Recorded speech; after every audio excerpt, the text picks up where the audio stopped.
नमस्कार साथियों, आज हम पढ़ेंगे राजनीतिक विज्ञान का अध्याय 2 धर्मनिरपेक्षता की समझ। इस अध्याय के अंदर हम धर्मनिरपेक्षता क्या होती है इसके बारे में देखेंगे।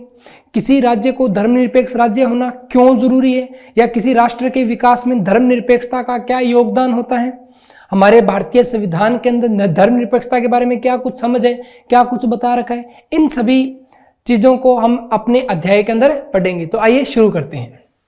सबसे पहले कि धर्मनिरपेक्षता का मतलब क्या होता है। देखो, धर्म से संबंधित किसी भी तरह का वर्चस्व खत्म होना चाहिए, यही धर्मनिरपेक्षता का मूल मंत्र है। देखो बच्चों, धर्मनिरपेक्षता जो है ये दो शब्दों से मिलकर बना है, धर्म प्लस निरपेक्षता। देखो बच्चों, धर्म प्लस निरपेक्षता का मतलब है हर एक धर्म को बराबर मानना। हर एक धर्म को क्या मानना? बराबर मानना। अगर मैं भारत के दृष्टिकोण से देखूं तो भारत में बहुत सारे धर्म हैं, जैसे कि हिंदू, मुस्लिम, सिख, ईसाई, पारसी, जैन, बौद्ध और भी बहुत सारे धर्म हैं। तो अब अगर भारत धर्मनिरपेक्ष राज्य ना होता, या मैं से बोलूं कि भारत में किसी एक धर्म का वर्चस्व होता, तो वो धर्म या वो बहुसंख्यक जो धर्म था वो बाकी जो दूसरे धर्म है उनका शोषण करना प्रारंभ कर देता। और जब ऐसी स्थितियां बन जाती है तो कोई देश, कोई राष्ट्र प्रगति नहीं कर पाता, विकास नहीं कर पाता। और यही कारण है कि भारत देश एक धर्मनिरपेक्ष राज्य बना है या धर्मनिरपेक्ष राष्ट्र बना है। धर्मनिरपेक्षता का मतलब होता है कि जब किसी राज्य के अंदर या किसी देश के अंदर सभी धर्मों को बराबर माना जाए, यानी कि किसी एक धर्म को सर्वोपरि या राष्ट्र धर्म घोषित ना किया जाए। जैसा इसका मैं एग्जांपल आपको इसका उदाहरण देता हूं, जैसे कि पाकिस्तान है। जो पाकिस्तान देश है वो अपने आप को इस्लामिक कंट्री बोलता है, यानी कि वहां जो इस्लाम धर्म है वो वर्चस्व है उसका इस्लाम धर्म का, या इस्लाम धर्म वहां का राष्ट्र धर्म है। पर जब मैं भारत के दृष्टिकोण से देखता हूं तो भारत ने किसी भी धर्म को राष्ट्र धर्म घोषित नहीं किया है। भारत का कहना है या भारत के संविधान का कहना है कि हमारे यहाँ जितने भी धर्म हैं सभी बराबर हैं और सभी को बराबर हक दिए गए हैं, और ये हक हमारे मूल अधिकारों में लिखे गए हैं। मूल अधिकार यानी कि फंडामेंटल राइट्स, और मूल अधिकारों के अंदर भी हमें एक अधिकार दिया गया है, धार्मिक स्वतंत्रता का अधिकार।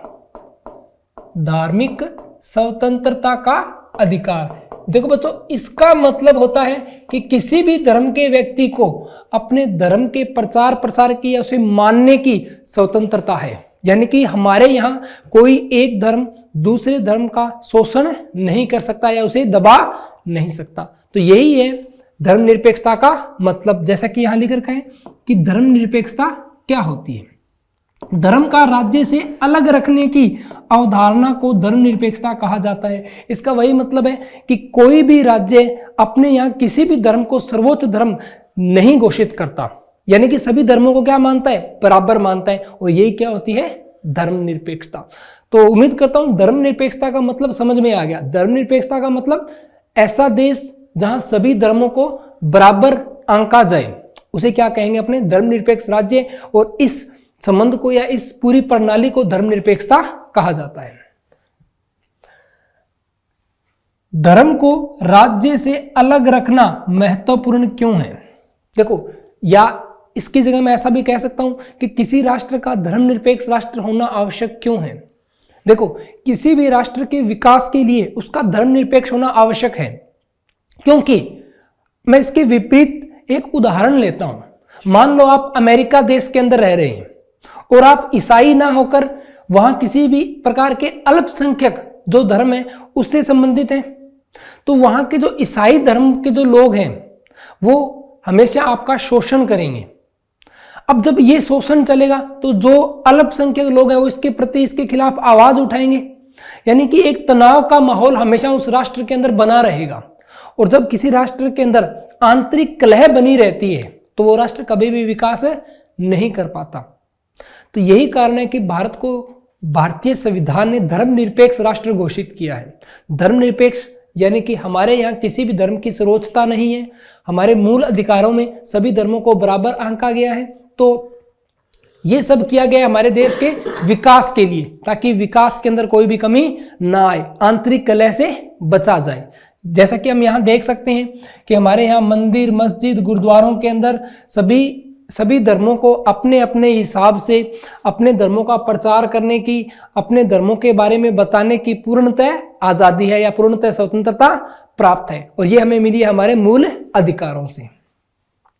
मैं बात करूं क्यों आवश्यक है, तो धर्म के आधार पर किसी भी तरह का भेदभाव उन अधिकारों का उल्लंघन है जो एक लोकतांत्रिक समाज किसी भी धर्म को मानने वाले अपने प्रत्येक नागरिक को प्रदान करता है। तो ये सभी बातें हमारे मूल अधिकारों में लिखी गई है। हमारे जो मूल अधिकार के अंदर आर्टिकल 15 यानी कि अनुच्छेद जो 15 है, अनुच्छेद 15 किसी भी व्यक्ति के साथ रंग, जाति, धर्म आदि के आधार पर अगर कोई भेदभाव होता है तो उसको कानूनन अपराध घोषित करता है। तो ये हमारे मूल अधिकारों में इस बात की पहले से घोषणा कर दी गई है। आगे देखते हैं। लिहाजा बहुमत की निरंकुशता, अगर देखो, अगर भारत धर्मनिरपेक्ष राज्य नहीं होता तो हमारे यहाँ हिंदू धर्म जो है वो सबसे बड़ा धर्म है और बाकी जो दूसरे धर्म है उनका शोषण होना प्रारंभ हो जाता और उसके कारण मौलिक अधिकारों का हनन। क्योंकि देखो, अगर कोई एक बहुमत धर्म या एक कोई बड़ा धर्म दूसरे धर्मों का शोषण करता तो ये उनके मूल अधिकारों का क्या था, हनन हो रहा था।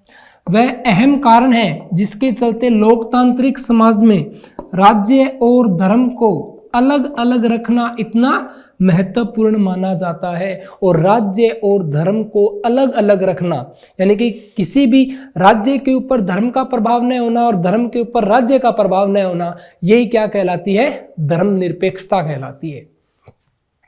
बात करते हैं भारतीय धर्मनिरपेक्षता क्या है। जैसा कि मैंने आपको बताया कि भारतीय संविधान के अंदर भारतीय धर्मनिरपेक्षता की अच्छे से व्याख्या की गई है और ये सभी हमें हमारे मूल अधिकारों में प्राप्त है।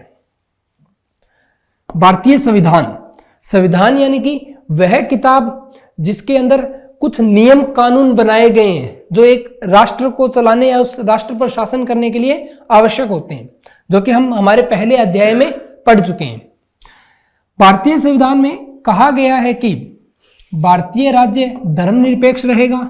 जैसा कि मैंने आपको बता दिया, धर्मनिरपेक्ष रहेगा यानी कि भारत के अंदर सभी धर्मों को बराबर माना जाएगा, किसी भी धर्म को राष्ट्रीय धर्म घोषित नहीं किया जाएगा। हमारे संविधान के अनुसार केवल धर्मनिरपेक्ष राज्य ही अपने उद्देश्यों को साकार करते हुए निम्नलिखित बातों का ख्याल रख सकता है। ये बातें हैं हमारी। पहली बात की अगर मैं बात करूं तो कोई एक धार्मिक समुदाय किसी दूसरे धार्मिक समुदाय को न दबाए, यानी कि हर एक धर्म के लोगों को अपने अपने रीति रिवाजों को करने की पूर्णतः स्वतंत्रता है।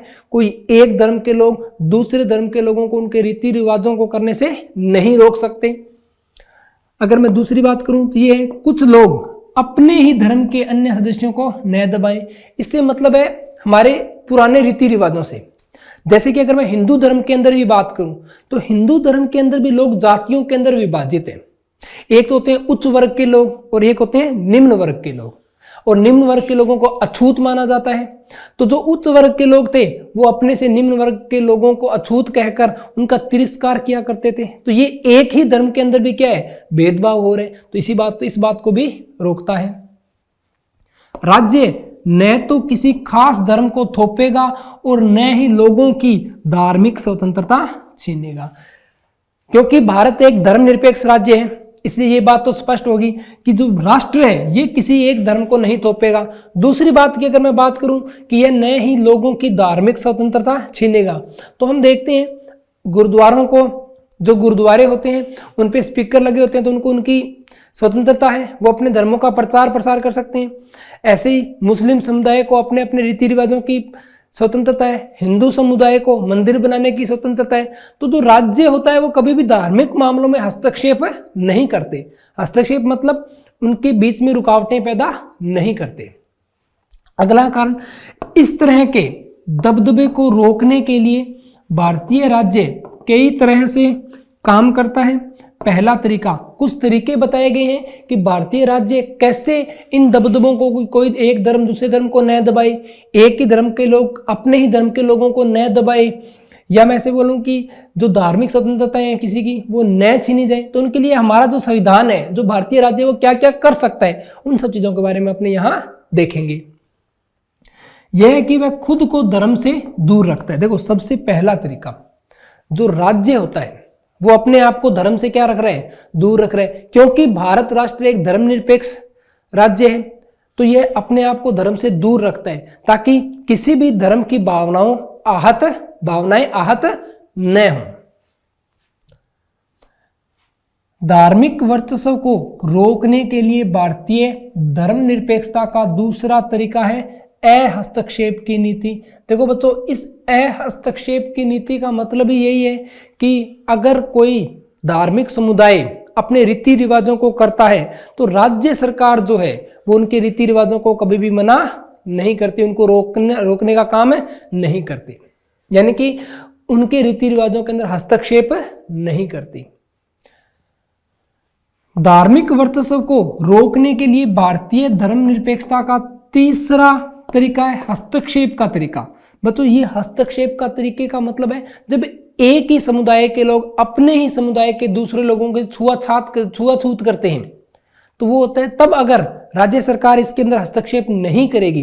देखो हमारे प्राचीन जो समुदाय था, हिंदू धर्म था, उसके अंदर छुआछूत का प्रचलन बहुत ज्यादा था, यानी कि एक हमारे दलित वर्ग आता था और एक उच्च वर्ग होता था। जो उच्च वर्ग के लोग थे वो दलित वर्ग के जो लोगों को उनको मंदिर में नहीं जाने देते थे या उनसे ऐसे काम करवाते थे जो उनकी आत्मसम्मान को ठेस पहुंचाता था। तो अगर ऐसा लगातार चलता रहता तो ये भी आगे जाके भविष्य में दिक्कतें उठा सकता था, दिक्कतें पैदा कर सकता था। तो इन सब को ध्यान में रखते हुए जो राज्य सरकार है वो ऐसे मामलों में हस्तक्षेप भी कर सकती है। राज्य धर्म के नाम पर अलग थलग करने और भेदभाव को बढ़ावा देने वाली उस प्रथा को खत्म करने के लिए धर्म में हस्तक्षेप कर रहा है, जो निचली जातियों के लोगों के मौलिक अधिकार, जैसा कि मैंने आपको बताया कि मंदिर में जाना ये सभी जातियों के लिए मौलिक अधिकार है। और ये जो मौलिक अधिकार या जो निचली जनजातियों के लिए जनजातीय एक कानून बनाया गया था 1989 के अंदर, और इस कानून का सहारा लेकर आज बहुत से जो हमारे निचले समुदाय के या निचले तबके के लोग हैं अपने आप को सुरक्षित महसूस करते हैं या अपनी बातों को संसद तक या मैं कहूँ अपनी बातों को न्यायपालिका तक पहुंचा पाते हैं, का हनन करते हैं, क्योंकि वे सभी इसी देश के नागरिक हैं। अगर कोई भारत देश का नागरिक होगा तो उसे हमारे देश के जितने भी मूल अधिकार हैं वो उसके जन्म से ही मिल जाते हैं, और ये भी उसका एक मूल अधिकार है कि वो उसे जीने की स्वतंत्रता है, बोलने की स्वतंत्रता है, समानता स्वतंत्रता, काफ़ी प्रकार के मूल अधिकार हमें दिए गए हैं। उसमें एक धार्मिक स्वतंत्रता भी है कि वो अपने धर्म को कैसे, या अगर कोई व्यक्ति अपना धर्म बदलना भी चाहे तो भी उसको उसकी स्वतंत्रता प्राप्त है। तो बच्चों, इसी के साथ हमारा ये अध्याय यहीं समाप्त होता है। इस अध्याय के अंदर हमने देखा कि धर्मनिरपेक्षता क्या होती है, एक राज्य धर्मनिरपेक्ष राज्य कैसे बन सकता है, धर्मनिरपेक्षता का अर्थ क्या होता है, और भारतीय धर्मनिरपेक्षता के बारे में किन आर्टिकल्स के किन अनुच्छेदों के अंदर बताया गया है, मूल अधिकारों का क्या मतलब था, कैसे हम धर्मनिरपेक्ष राष्ट्र बनकर एक विकास की ओर या विकास अपने देश का विकास कर सकते हैं। तो अब हम मिलते हैं हमारे अगले अध्याय के साथ। धन्यवाद।